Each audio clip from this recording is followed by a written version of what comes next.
You know, we've been talking about the advantages of reading and studying God's Word, and one of the great advantages is that we come to align our thinking with God's and not like this world.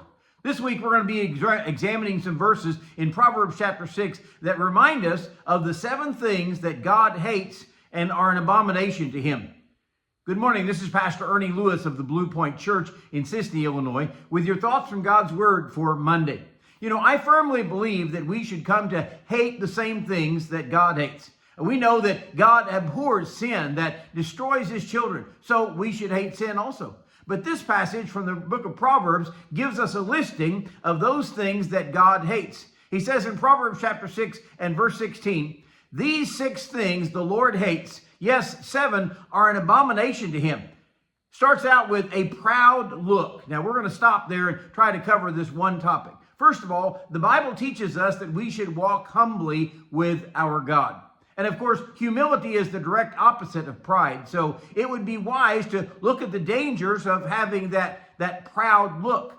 You know, proud is often a characteristic of the lazy person who has nothing to be proud of. Proverbs 26:16 says, "The lazy man is wiser in his own eyes than 7 men who can answer sensibly." He has certainly done nothing to be proud of, yet his heart and his mind are so filled with pride, he can't really see himself correctly.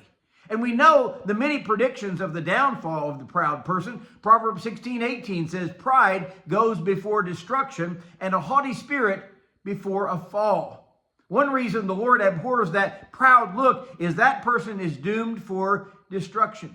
And we read that the proud are also self-made, that they have no place for God in their lives. In Psalm 10:4, it says, "The wicked in his proud countenance does not seek God. God is in none of his thoughts." So, of course, the proud look says, I don't really need God. And this is one of those consuming lusts that John speaks over in 1 John chapter 2 and verse 15. "For all that is in the world, the lust of the flesh, the lust of the eyes, the pride of life, it is not of the Father, it is of this world."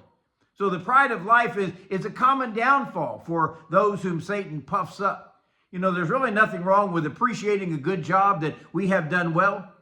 But Satan could cause us to swell with that pride of life, that we will begin to seek accolades and rewards for the work that we have done here below.